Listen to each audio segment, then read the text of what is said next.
우리 룻기는 이제 우리 사사 시대, 우리 재판관 시대에 지나면서 어떻게 보면 같은 시대에 있는 얘기예요. 그래서 이 룻기를 거기 이게 사사 시대 거기다 이렇게 같이 이렇게 붙여놨습니다. 그러니까 얼마나 불순종하고 배교하고 또 그러다 보니까 사실 하나님께서 그 이방 나라를 통해서도 이렇게 침략을 당하게 해서 어려움도 주지만 우리가 살아나가는 데 있어서 정말 이렇게 기근이 오기도 하고 그것도 사실 하나님께서 어떤 부분을 또 이렇게 통치하고 계시는 부분이에요. 정말 그런 어려운 시대에 이방 여인이었던 룻, 어떻게 보면 그 수많은 이스라엘 여자들이 있었잖아요. 근데 이방 여인 룻을 통해서 또 그것은 또 우리에게 또 뭘 얘기하냐면 우리도 사실 이스라엘 사람들이 보기에 이방인들이에요. 그러니까 우리들이 구원받은 것도 거기에 연결이 되기 때문에 그래서 이방인은 룻을 사용해서 그런 어떤 사랑과 헌신 또 구속, 구원에 대한 이야기입니다. 또 기업 물을 자 우리 보아스가 이렇게 받아들이고 자기가 결혼함으로써 어떻게 보면은 우리가 앞으로 그리스도를 통해서 구원받는 것을 또 저희들에게 보여주고요. 어떻게 보면은 정말 하나님을 반역하고 부도덕이 만약했던 시기, 우리 지난 재판연기 사사 맨 마지막에 레인의 첩 사건을 봤잖아요. 정말 어떻게 레인이 첩을 또 드리는 것까진 뭐 그냥 이해할 수 있다 그러는데 그 첩이 이렇게 겁탈을 당한 거가 너무 분해서 그걸 12토막으로 잘라서 각 지파에게 보냈다라는 것 자체가 사실 어떻게 보면은 그 당시를 얘기를 해주는 거예요. 그렇죠? 네. 근데 그 이방인이었던 그 여인, 현숙하고 의로움을 가진 그 한 여인을 통해서 그리스도의 신부로 준비되는 가정들을 저희들이 공부를 이제 합니다. 그래서 룻기 서론하고 하나님을 떠난 한 가정의 비극에 대해서 공부하고요. 며느리에 대한 나오미 충고, 이제 아들들이 다 죽었으니까 너희들이 다시 고향에 친정에 돌아가서 새로운 남편을 만나서 이렇게 결혼을 하라 그랬는데 우리 룻이 이제 시어머니를 따라가기로 결심을 하죠. 그다음에 베들레헴에 돌아온 나오미 같이 따라온 룻. 그런데 하나님께서는 그 우연이라고 우리 사람들은 생각하잖아요. 우연히 어떻게 보아스의 집에 거기 밭에 갔는데 사실 하나님이 다 계획하신 거였어요. 네, 그래서 보아스를 만나는 룻, 또 보아스가 또 아주 호의와 특혜를 이렇게 많이 베풀고요. 그 다음에 기업 물을 약속, 보상에 대해서 공부하고요. 그 다음에 롯의 결혼과 오벳의 탄생에 대해서 공부합니다. 되게 짧은 말씀이지만 그 속에 정말 우리 구원에 대한 또 하나님의 사랑에 대한 내용들이 이렇게 있습니다.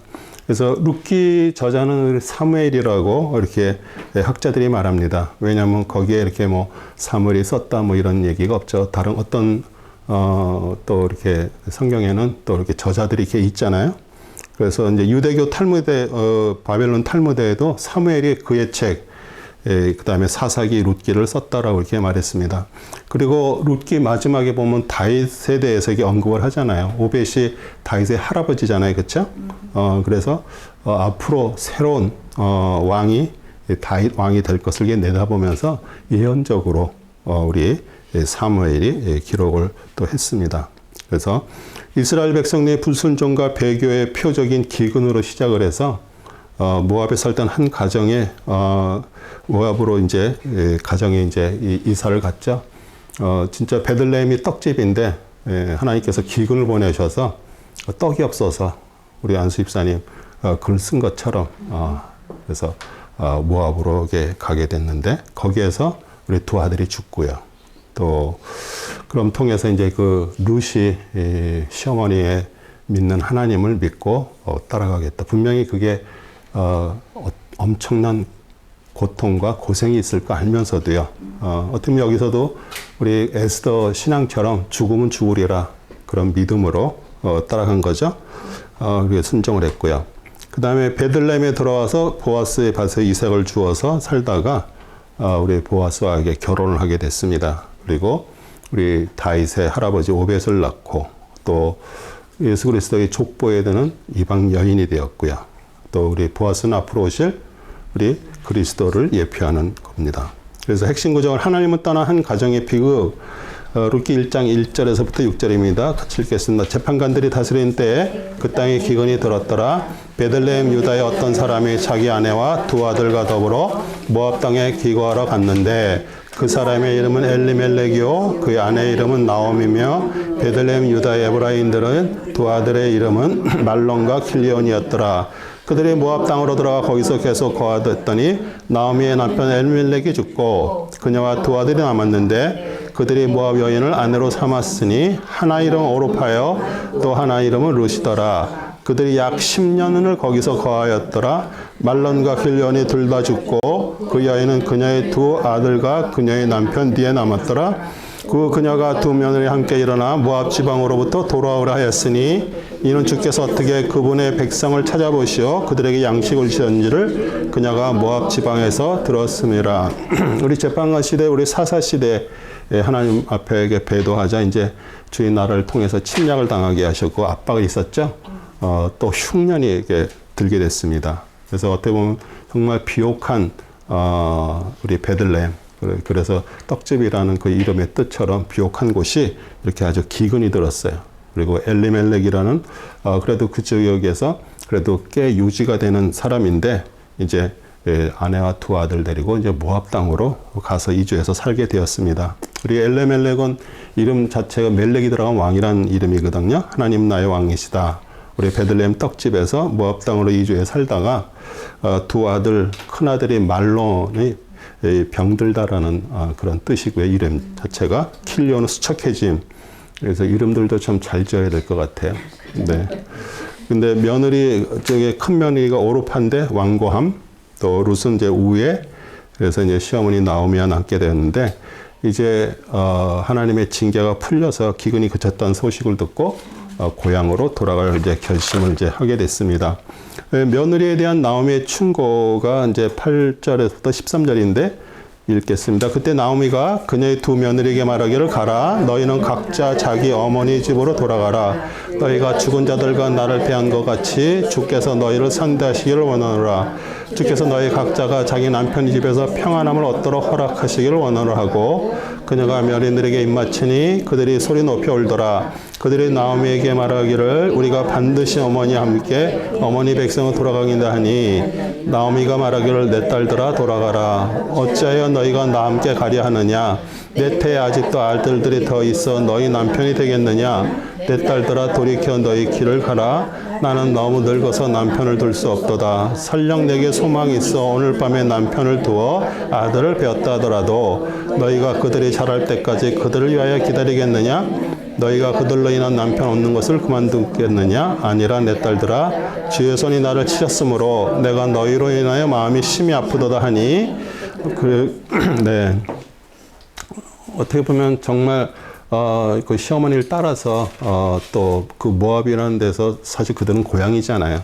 거기서 또 타주로 다른 나라로 간다는 것 자체가 사실 어떻게 보면 쉬운 일이 아니죠. 험난한 삶이 있을 수도 있는데 그래서 이제 돌아가서 새 남편들을 얻어서 평안하게 살라고 이렇게 충고를 하죠. 그리고 나오미는 자신의 지금 그런 불행한 처지가 하나님이 치셨다는 것을 깨달았습니다. 그리고 자신의 불행보다 두 며느리가 정말 좋은 이렇게 선택을 해서 가서 재혼하라고 이렇게 권했죠. 그런데 이제 롯이 우리 시어머니를 선택했습니다. 15절에서 18절입니다. 나오미가 말하기를 보라.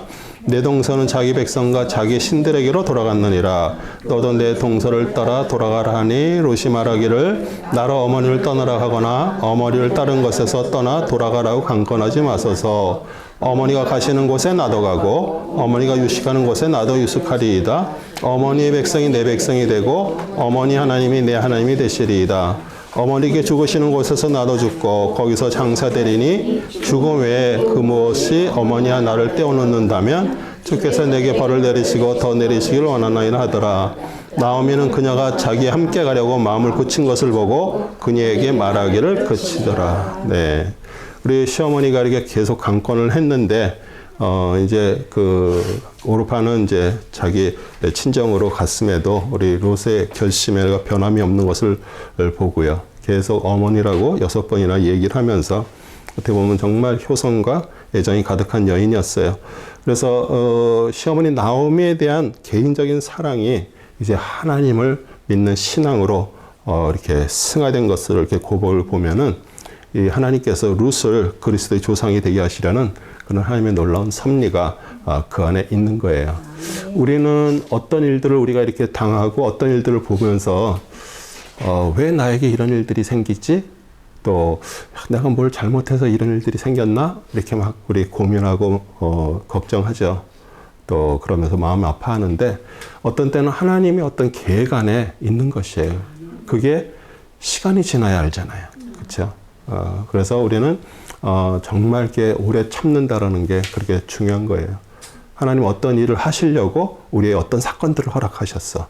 그걸 통해서 우리는 당신은 너무 힘들고 어렵고 슬퍼도 인내할 때 하나님께서 분명히 그걸 어떤 일들을 만드시는 계획 안에 있어요. 왜냐하면 우리는 누구예요? 하나님의 사람들이기 때문에 그래요. 예. 하나님의 사람이 아닌 사람은 하나님 그렇게 하지 않으세요. 근데 우리가 구원받고 하나님의 자녀가 되면 우리에서 일어나는 일들이 전부 하나님의 좋은 뜻으로 우리를 사용하시려고 그 일들이 일어나는 거예요. 네. 그래서 이제 베들레헴으로 돌아온 나옴입니다. 19절에서 22절입니다. 그리하여 그들 둘이 가서 베들레헴에 이르렀더라. 그들이 베들레헴에 이르자 온 성읍이 그들로 인하여 술렁거리며 말하기를 이 여인이 나오미냐 하니 나오미가 그들에게 말하기를 나를 나오미라 부르지 말고 마라라 부르라. 이는 전능하신 분께서 나를 심히 모질게 대하였음이라. 내가 풍족하게 나갔으나 주께서 나를 빈손으로 다시 집에 돌아오게 하셨도다. 주께서 나를 반대하여 증언하셨고 전능하신 분께서 나에게 고통을 주셨는데 어찌하여 너희가 나를 나옴이라 부르느냐 하더라. 그리하여 나오미가 돌아왔으니 그녀의 며느리 모압 여인 룻과 함께 모압 땅에서 돌아왔으며 그들이 보리 수확이 시작할 때 베들레헴에 왔더라. 우리 나오미는 기쁘다, 사랑스럽다라는 말, 그 나엠에서 나온 말이에요. 근데 우리 말하는 우리 강야에서 갔을 때 샘물을 만났는데 물을 먹으니까 썼죠. 그래서 마라의 샘물이죠. 거기다 물을 던졌어요. 나무를 던졌어요. 예, 항상 이 구약에서 그 나무는 우리 예수 그리스도의 십자가를 말하는 거예요. 예, 그래서 그 쓴물이 단물이 됐습니다. 근데 자기는 이제 쓰다 괴롭다. 자기가 말하라. 그러니까 나옴이라고 사람들이 와 나오미가 왔다 그럴 때 벌써 그 나옴이란 뜻 자체가 기쁘다라는 뜻이잖아요. 그러니까 나를 그렇게 나옴이라 부르지 마라. 나는 말하라고 이렇게 얘기를 하는 거예요. 예, 그런데 어떻게 보면 다시 이렇게 풍족하게 나갔는데 비어 돌아오게 했다는 것은 이제 그 베들레헴에 이제 기근이 닥치니까 그 당시에 거기 유력하게 살던 사람들인데 이제 모든 것들을 다 팔고 자기 지혜와 생각으로 이렇게 모압 땅으로 이렇게 간 거예요. 예. 그런데 이제 빈손으로 이제 돌아오게 하셨죠. 그래서 우리는 어떤 때는 우리가 하나님의 뜻이 있는데도 불구하고 우리 그걸 모르니까 우리가 원하는 대로 내 지혜로 내 상식으로 어떤 것들을 선택하고 어떤 것들을 이렇게 하잖아요. 그런데 그 당시는 모르는데 시간이 지나면 이게 잘못 선택한 걸 아는 거예요. 예, 하나님께서 그런 과정들을 통해서 다시 찾으시는 거죠. 네. 그리고 우리 이방 하나님께서 그 곳에서 살게 했고요. 또 우리 이스라엘 사람들은 또 우리들하고는 조금 틀려요. 그 부모로부터 이렇게 물려받은 그 땅, 그게 되게 중요하고 거기서 이게 떠나는 것 자체가 사실은 쉬운 일이 아니에요. 예, 그런데 이제 그런 것들 또 그다음에 분명히 거기 두 아들 데리고 가면은 이방 여인들하고 결혼시킬 거 아니에요. 이제 그런 것들 그래서 자신이 이제 징벌을 받았다라고 이제 생각을 해요. 그런데 그러지 않아요. 우리가 실수로 그렇죠? 죄로 인해서 우리 징계가 임해서 좀 힘들어도 하나님은 언제든지 기다리세요. 돌아오기만 하면 되는 거예요. 돌아오면 용서하시고요. 또 세워주시고요. 다시 풍족하게 채워주셔요. 예, 그래서 돌아온 시점이 보리 수확이 시작될 때 우리 베들레헴으로 돌아오게 하셨어요. 그 그다음에 롯의 섬김입니다. 2장 1절에 3절입니다. 나오미에게는 남편의 친척 한 사람이 있었으니 그는 부강한 자여 엘리멜렉 가문으로 그 이름은 보아스더라. 모압 여인 롯이 나오미에게 말하기를 이제 나로 밭에 가게 하소서. 내가 누구의 목전에 은혜를 얻으면 그의 뒤를 따라 이삭을 죽겠나이다 하니 나오미가 그녀에게 말하기를 내 따라 갈지어다 하더라. 그녀가 가서 이르러 추수꾼을 따라 밭에서 이삭을 주었는데 우연히 엘리멜렉의 친척인 보아스에게 속한 밭의 한쪽에서 죽게 되었다. 네, 우리 추수할 때 가난한 사람들은 그 다 이제 이삭을 저기 이렇게 단을 이제 하면은 거기에 떨어진 것들 있잖아요. 이제 그걸 주워서 이제 연명하고 살았는데 우리 모세 법에도 이렇게 아예 정해놨어요. 가난한 자들 나그네가 그 이삭을 주워서 먹고 살도록 그런 모퉁이에 그거를 이렇게 다 베지 말고 남겨두라고 이렇게 했습니다. 그리고 우리 모세율법에는 6년 동안 땅을 경작하고 7년째는 내버려 두잖아요. 예. 그러면 거기 있던 것들이 이렇게 자라면은 그거는 거기서 취하지 않죠. 그게 다 누구를 위해서? 가난한 자들 또 나그네들을 위해서 또 그것을 이렇게 먹게 하는 거예요. 예. 그래서 또 우리 며느리를 딸이라 불렀고요. 우리 레위기 19장 9절에도 너희가 너희의 땅에서 수확을 거둘 때 너는 내 밭의 모퉁이까지 다 거두지 말며 내 수확이 있을 때까지 줍지도 말지니라. 참 보면 하나님께서 정말 이렇게 없는 사람들까지도 이렇게 살 수 있도록 이렇게 배려하신 것을 이렇게 보게 되죠. 그래서 롯이 가서 이제 곡식 빼는 자에 따라 밭에서 이삭을 주었는데 우연히 엘리멜렉의 친족 보아스에게 속한 밭에 이르렀죠. 우리 사람의 편에서는 정말 우연이겠지만 우리 하나님의 편에서는 이 모든 게 다 하나님의 계획 안에 있는 것이에요. 그 섭리 가운데 있는 것이에요. 그게 우리 성경의 진리예요. 그래서 그렇게 우리가 구원받고 하나님의 자녀가 되는 게 중요한 것은 우리가 그 안에 들어오게 되면 하나님께서 이제 일을 하시는데 우리를 사용하시는 거예요. 네. 그래서 이사야 46장 10절도 그러잖아요. 내가 처음부터 그 끝을 선포하고 아직도 이루어지지 않은 일들을 옛날부터 선포하고 말하기를 내 계획이 확고하려니 내가 나의 모든 기뻐하는 일을 행하리라 하였고 하나님께서 계획을 하셨어요.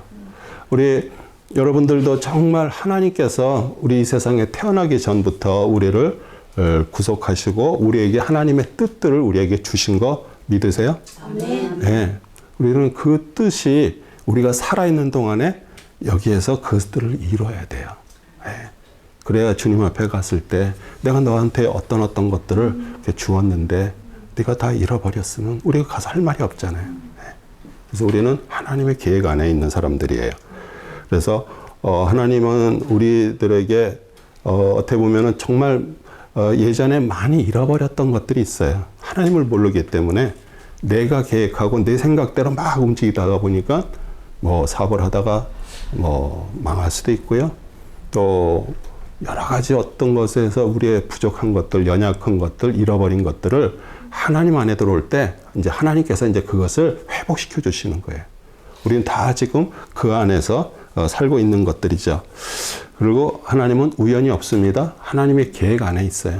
네. 그리고 우리 삶에 어떤 일들이 일어나는 것이 그냥 뭐 우연히 액시던트가 아니고 하나님의 계획 속에 있어요. 그럴 때 우리는 어떤 것들을 다 받아들일 수 있는 마음이 돼요. 우리 신앙생활 하시는 분들도 어떤 보면은 하나님이 왜 이렇게 이런 일을 나에게 허락하셨나 하면서 막 불평하잖아요. 근데 하나님의 계획 안에서 이루어진 거를 내가 믿으면은 사실 그런 것들을 그냥 인정하고 받아들이는 거예요. 네. 추수꾼을 간장하는 종의 칭찬을 이제 합니다.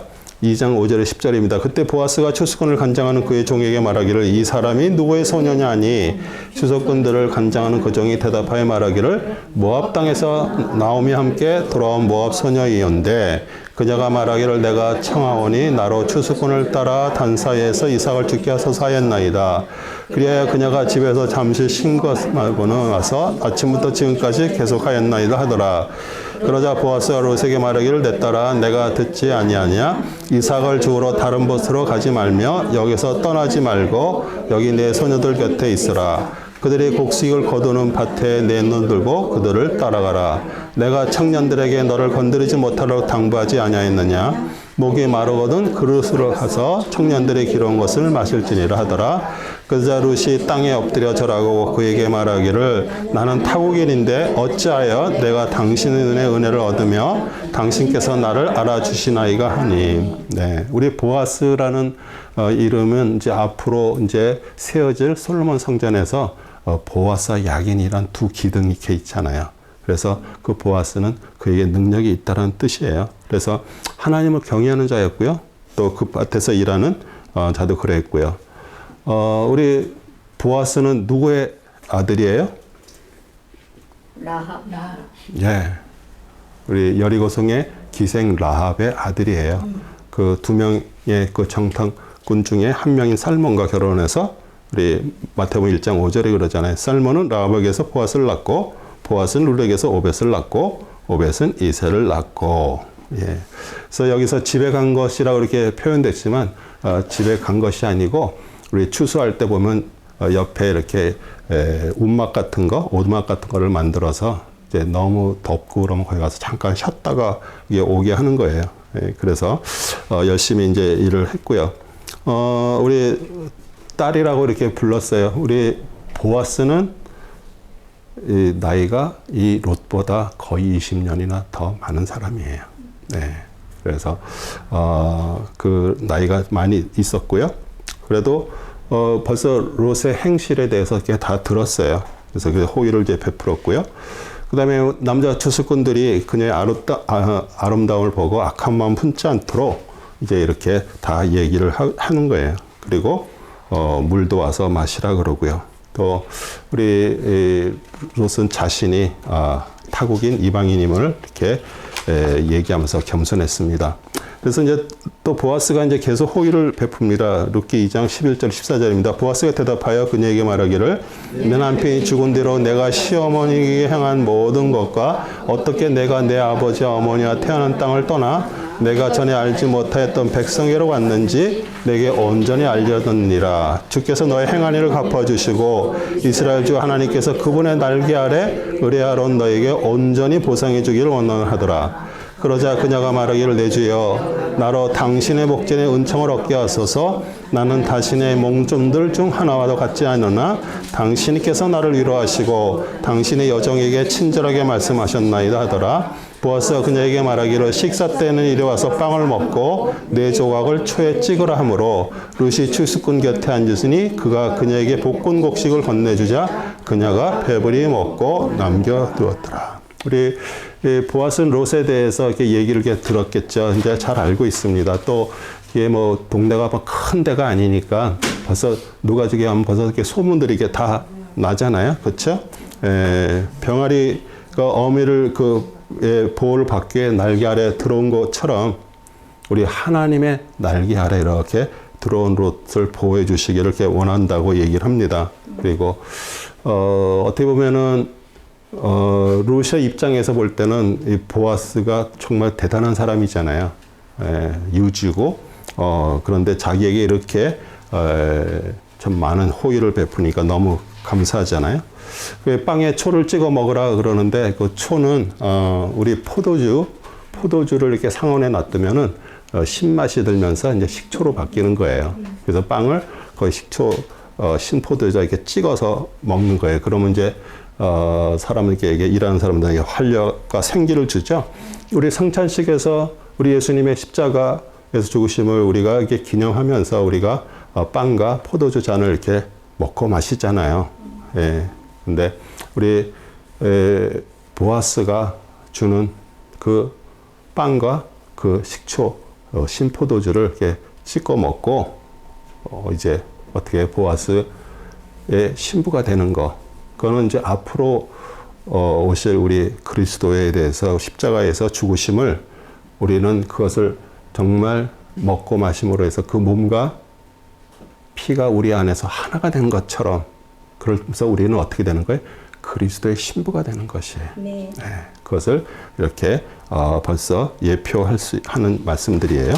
그 다음에 보아스가 룻에게 주는 특혜가 15절부터 18절입니다. 룻이 이삭을 주우러 일하고 나오자 보아스가 그 청년들에게 명하여 말하기를 그녀로 곡식 단 사이에서 이삭을 죽게 하고 그녀를 책망하지 말라. 또 그녀를 위하여 일부러 한 줌씩 떨어뜨리고 그것을 남겨도 그녀로 죽게 하며 그녀를 꾸짖지 말라 하더라. 그리하여 그녀가 저녁까지 밭에서 이삭을 줍고 죽은 것을 떠니 보리 한 에바쯤 되더라. 그녀가 그것을 취하여 성읍으로 들어가자 그녀의 시어머니가 그녀가 죽은 것을 보더라. 그녀가 배불리 먹고 남긴 것을 가져가 시어머니에게 주더라. 네, 우리 보아스는 율법에 지시하는 그 한도를 넘어서 이게 특혜를 많이 베풀었죠.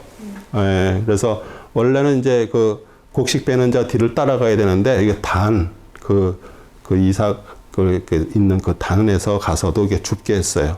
그리고 의도적으로 우리 추수하는 사람들이 뽑아가지고 가져갈 수 있도록 쉽게 해줬어요. 그래서 한 에바가 22리터니까 꽤 많은 거예요.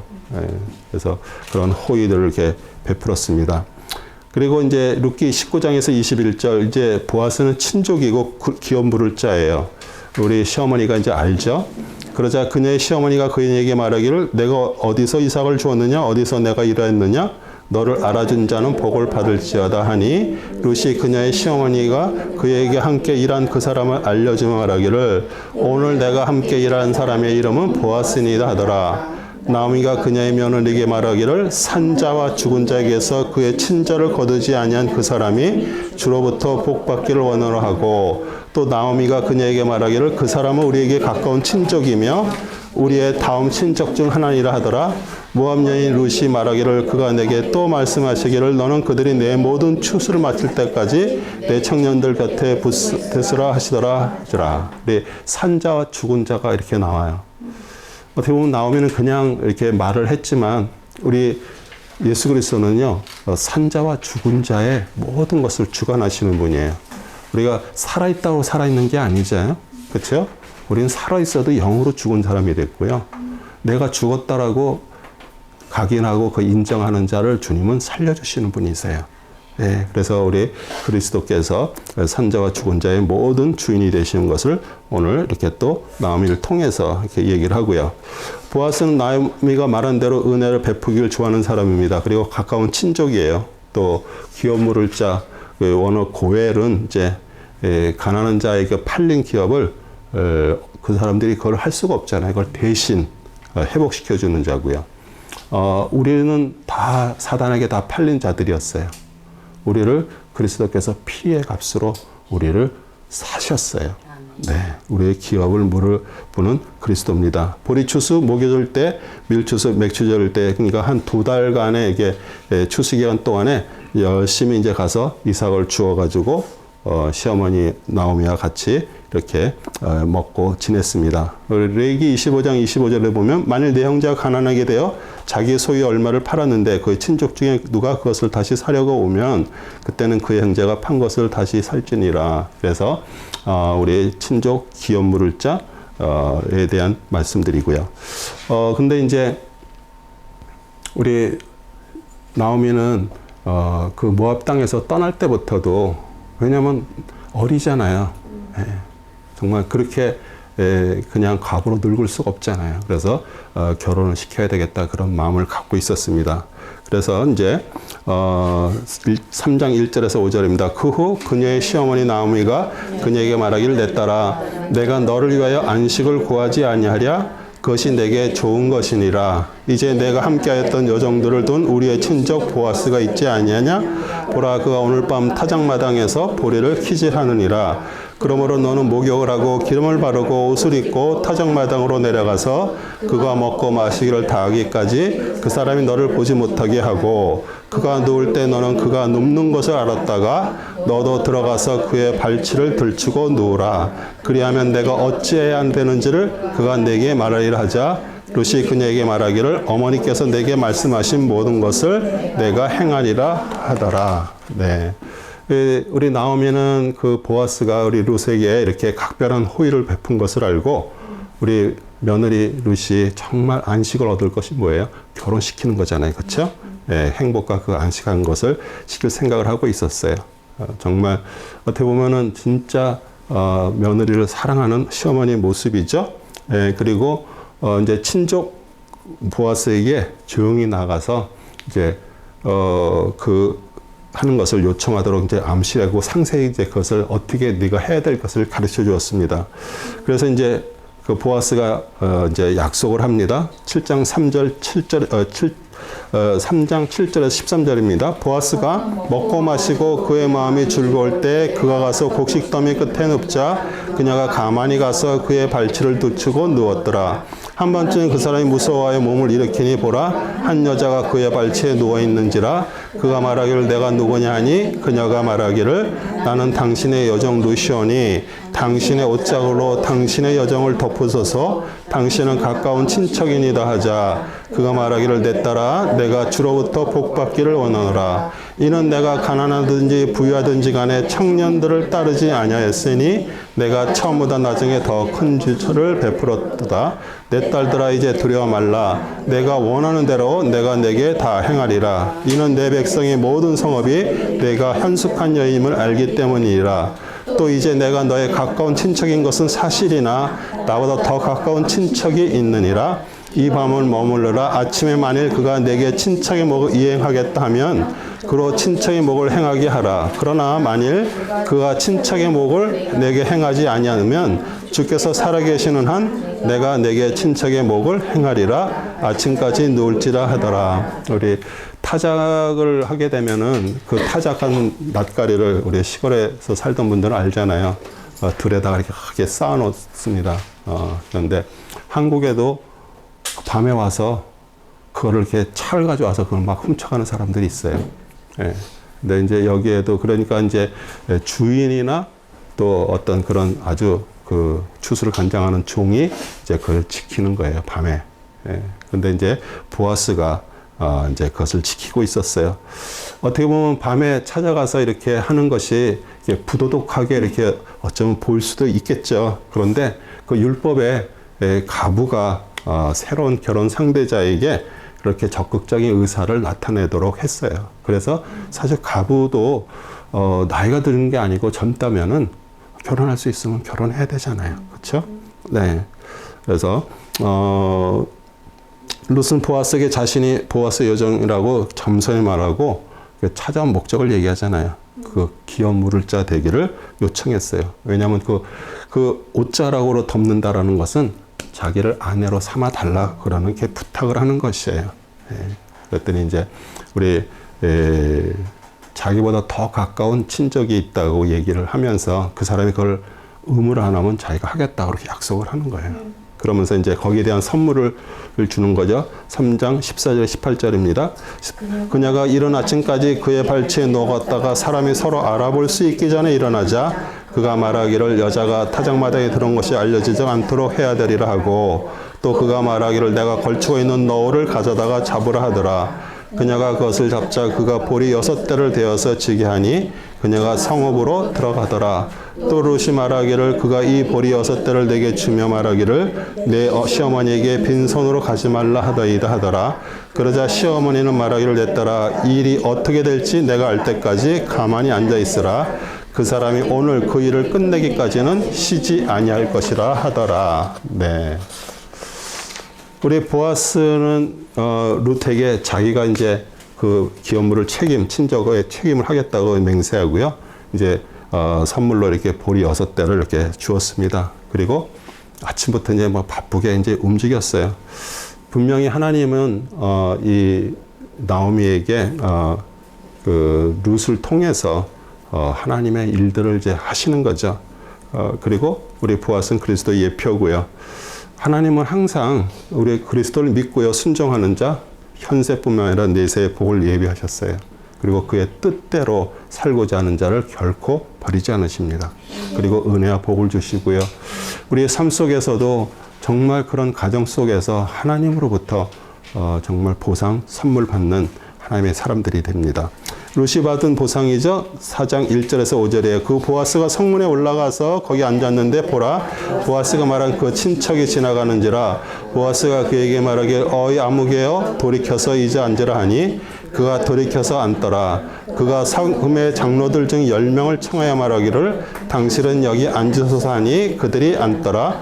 보아스가 그 친척에 말하기를 모압 땅에서 돌아온 나오미가 우리 형제 엘리멜렉의 소유였던 토지의 일부를 팔기에 내가 내게 알리기로 생각하고 말하노니 이 거민들과 내 백성의 장로들 앞에서 그것을 사라. 내가 그것의 값을 치리라 하면 값을 치리라. 그러나 만일 내가 값을 치르지 아니하거든 내게 말하여 나로 알게 하라. 이는 너 외에는 그것을 값을 치를 자가 아무도 없음이라. 너는 너의 다음이라 하니 그가 말하기를 내가 그 값을 치르라 하더라. 그러자 보아스가 말하기를 내가 나오미의 손에서 그 밭을 사는 날 너는 죽은 자의 이름을 그 유업 위에 일으키기 위하여 그 죽은 자의 아내인 모압 여인 룻에게서도 그것을 사게 되는 것이라 하더라. 네. 우리 시대에는 그 성문이라는 데서 우리 장로들이나 뭐 사람들이 모여서 토론하고 그 중요한 일을 했기 때문에 어떻게 보면은 무슨 어떤 뭐 이게 법정이 있는 것이 아니라 거기가 이렇게 어떤 재판을 처리하고 하는 것이에요. 그래서 이제 롯을 보내고 난 이제 보아스는 성문에 이제 올라가서 10명의 장로들을 이렇게 청했습니다. 왜냐하면 그 공식적인 것을 인정받기 위해서는 최소한 10명이라는 사람이 필요했기 때문이에요. 그리고 레위기 25장 25절에도 만일 내 형제가 가난하게 되어 자기 소유 얼마를 팔았으면 친척 중에서 그것을 다시 사려면 그때가 친척이 판 그것을 다시 살지니라. 그래서 우리 기업을 모르는 일은 이게 또 가정의 그 대가 끊어진 것도 이제 이어야 돼요. 그러니까 나오미가 그 엘레멜렉의 그 기업을 물으면 나오미 며느리 롯도 아내를 취해서 그 집에 대를 이어줘야 하는 것이에요. 그래서 신명기 25장 5절에도 형제들이 함께 거하는데 그중 한 명이 죽고 자식이 없으면 죽은 자의 아내는 나가서 타인에게 혼인을 하지 말 것이요 그녀의 남편인 형제로 그녀에게 들어가서 그녀를 아내로 삼아 그녀에게 남편의 형제된 의무를 행해야 될 것이다. 우리 형사치수죠. 이 내용은 형사치수지만 같은 맥락으로 보는 것이에요. 그래서 형이 자녀를 낳지 못하고 죽으면 그 동생이 그 형의 의무를 하는 것. 그래서 근데 이제 가까운 친족이 거절합니다. 이렇게 4장 6절에 8절입니다. 그 친척이 말하기를 나는 나의 유업에 손해를 입을까 하여 나를 위해 값을 치르지 못하겠노라. 내 권리를 내가 주노니 내가 값을 치르라. 나는 그것의 값을 치지 못하노라 하더라. 옛날 이스라엘에서 값을 치르고 교환 일에 관하여 모든 일을 확증하는 관습이 이것이었으니 즉 사람이 자기 신을 벗어 그것을 기웃에게 주는 것이더라. 이것이 이스라엘에서 증거가 되었더라. 그러므로 그 친척이 보아스에게 말하기를 내가 그것을 사라 하고 그가 자기 신을 벗더라. 네. 우리 땅은 살려고 그랬었어요. 그런데 그 모압 여인 룻까지 같이 결혼을 해서 자녀 낳는 거 그거 얘기하자 거기서 이제 그것을 자기가 손해가 날 것 같다. 뭐 그것도 만약에 그렇게 해갖고 그 아내를 얻으면은 또 본 부인이 있을 거 아니에요, 그렇죠? 거기 얼마나 많은 문제들이 생길 거고 또 그런 걸로 인해서 손해가 날 거라고 생각을 해서 이제 어떻게 해요? 그게 이제 누구한테 넘어왔어요? 두 번째 보아스한테 이게 넘어왔습니다. 그리고 신을 벗어서 공적으로 이제 그것을 표시를 하고요. 우리 신명기 25장 9절에 7절도요, 10절도요. 그 형제 아내는 장로들의 면전에 그에게 다가가서 그의 발에서 그의 신을 벗기고 그의 얼굴을 치는 뵙에 대답하여 말하기를 자기 형제 집을 세우기를 원치 않은 자에게 이렇게 할지니 이스라엘에서 그의 이름을 자기 신을 벗은 자의 집이라 부르리라 할지니라. 그래서 그 신을 벗어줬다 그러는데 여기서도 그 기업 친족 물을 자 가까운 친척 이름이 뭐예요? 그 이름이 뭐라고 나왔어요?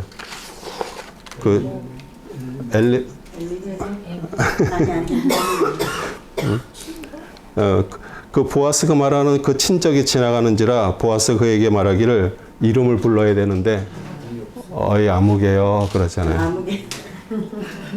맞아. 이름이 아무개. 그러니까 그 이름이 없는 거예요. 그러니까 이름을 왜 안 썼겠어요? 그 이름이 만약에 쓰게 되면은 그게 그대로 다 남잖아요. 그러면 거기에 대한 것들에 대해서 왜 안 했냐 이런 나중에 그런 게 있으니까 그냥 아무개라고 이렇게 부르는 거예요. 근데 사실 여기에도 깊은 뜻이 있는 거예요. 우리는 하나님께서 하나님의 자녀가 되고요. 하나님의 구원 안에 들어온 사람은 하나님의 이름이 어디 써 있어요? 우리는 생명책에 써 있어요. 하나님 우리 이름을 다 부르시고 다 알고 계세요. 그런데 세상 사람들 하나님하고는 상관없는 밖에 있는 사람들은 그냥 아무개예요. 똑같은 인생을 살면서 정말 구원받고 하나님의 자녀가 됐다는 게 그렇게 중요한 것이에요. 네. 우린 다 하나님이 우리 이름을 알고 계세요. 믿으시죠? 네. 그래서 이제 우리 이제 보아스가 이제 결혼을 우리 이제 여기서 이제 증인에 대한 내용이 나오는데 우리 한번 같이 또 읽을까요? 9절에서 12절입니다. 아내됨에 대해서 이제 장로들이 증인이 됐습니다. 보아스가 장로들과 모든 백성에게 말하기를 내가 나아미 손에서 에비멜렉의 소유와 길르온과 말론의 소유였던 모든 것을 산 일에 대하여 너희가 오늘 나의 증인들이라. 또 말론 아내 모압 여인 룻도 내가 내 아내로 샀으니 죽은 자의 이름을 그의 유업에 일으켜 죽은 자의 이름이 그 형제 가운데서와 그의 처소의 성문에서 끊어지지 않게 한 일에도 너희가 오늘 증인들이라 하자. 성문에 있던 모든 백성과 장로들이 말하기를 우리가 증인들이라. 주께서 내 집에 들어간 여인으로 둘이서 이스라엘 집을 세운 라헬과 레아같이 되게 하시기를 원하며 내가 에브라다에 유력하게 되며 베들레헴에서 유명하게 되기를 원하노라. 또 내 집에 다말이 유다에게서 나온 파레스의 집과 같이 되기를 원하며 그 집의 씨는 주께서 이 젊은 여인을 통하여 내게 주시리라 하더라. 예. 우리가 증인들이라고 이렇게 공식적으로 있는 사람들 앞에서 이렇게 얘기하는 것은 이제 그 룻과 보아스가 이제 결혼이 이렇게 성립된 것을 어떤 그런 효력을 내는 것이에요. 뭐 그 당시에 무슨 뭐 레코드가 있는 것도 아니고 뭐 쓰는 것도 아니고 그래서 이렇게 그들이 증인이 됐습니다. 그러면서 그들에게 축복하면서 얘기하잖아요. 룻에 대해서 야곱의 집에 들어가 12지파를 세운 그 라헬과 레아 같이 될 것을 축복하였고요. 또 보아스의 집이 번성해서 유명하게 될 것을 했습니다. 유명하게 됐죠. 그 가문을 통해서 다윗 왕이 태어났고요. 훗날 메시아 그리스도가 나오게 되었습니다. 그래서 보아스와 룻의 결혼과 오벳의 탄생 4장 13절에서 22절입니다. 그리하여 보아스가 술 취하니 그녀가 그의 아내가 되었고 그가 그녀에게 들어갔더니 주께서 그녀로 수택해 하심으로 그녀가 아들을 낳았더라. 여인이 나오미에게 말하기를 주를 송축할지어다. 그분께서 오늘 너를 친척이 없어 버려두지 아니하였으니 그의 이름이 이스라엘에서 유명하게 되리라. 그가 내게 내 생명의 회복자가 될 것이요 내 노년의 봉양자가 될 것이니 이는 너를 사랑하고 내게 7 아들보다 더 나은 내 며느리가 그를 낳았음이라 하더라. 나오미가 그 아기를 취하여 자기 품에 두고 그에게 부모가 되니라. 그 이혼 여인이 그에게 이름을 주며 말하기를 나오미에게 아들이 태어났다 하여 그들의 이 이름을 오벳이라 불렀으니 그가 다윗의 아버지인 이새의 아버지니라. 이것이 파레스의 후대니 파레스는 헤스론을 낳고 헤스론은 람을 낳고 람은 아미나답을 낳고 아미나답은 나손을 낳고 나손은 살몬을 낳고 살몬은 보아스를 낳고 보아스는 오벳을 낳고 오벳은 이셋을 낳고 이셋은 다윗을 낳았더라. 우리 나오미 정말 그런 어렵고 힘든 시절들이 다 지나갔어요. 마라 같은 시간들이 다 지나가고요. 다시 이름 뜻대로 기쁨이 회복이 되었습니다. 그리고 이웃녀들이 그 나오미의 그 손자 그 오벳으로부터 봉양을 받을 것을 확신하면서 이름을 그 여인들이 지어줬어요. 뭐라고요? 오벳이라고 그러는데 섬기는 자란 뜻이에요. 그래서 이제 그 손자를 통해서 이제 보양을 받는 것들을 이렇게 보여줍니다. 우리도 살아가면서 정말 우리의 실수와 또 실패로 인해서 또 우리 징계와 고난이 우리한테 있더라도요. 우리가 그것을 정말 철저히 회개하고 하나님 중심, 말씀 중심 순종할 때 하나님께서 우리의 계획 안에서 하나님이 우리를 보상시켜 주십니다. 그래서 사실 어떻게 보면은 보아스가 그 나이가 들도록 왜 혼자 했을까 궁금하지 않았어요? 하나님 계획. 싱글이었어요? 그거는 뭐 성경에 안 나와 있으니까 우리는 모르죠. 그런데 그래도 이렇게 하나님의 계획 안에서 이렇게 룻을 만나게 하고 또 그걸 통해서 이렇게 정말 또 자녀의 그 축복도 받는 것들을 이렇게 우리가 보면서 우리는 다 하나님의 계획 안에 있음을 감사하시기 바라요. 네. 우리 정말 어떻게 보면은 한 번 사는 인생이잖아요, 그렇죠? 네. 그런데 이게 웬 축복이에요. 구원받고 하나님의 자녀가 됐고요. 우리가 생각하지 못했던 것까지 하나님께서 준비하시고 앞으로 그의 이루실 것을 우리가 생각한다면 막 가슴이 뿌듯하지 않아요? 네. 그리고 우리의 이름이 생명책에 기록되어 있고요. 우리는 아무개가 아닙니다. 네, 우리는 하나님의 사람들로 됐고요. 그 다음에 우리 룻과 그 보아스의 사랑 이야기지만 그 속에서 앞으로 우리는 그리스도의 신부가 되면서 우리는 천국에서 그리스도와 결혼하는 그 결혼식이 기다리고 있습니다. 우리 남자 여자 전부 신부고요. 또 우리는 그러면은 우리가 영적인 자녀들을 계속 또 낳아야 되잖아요. 네.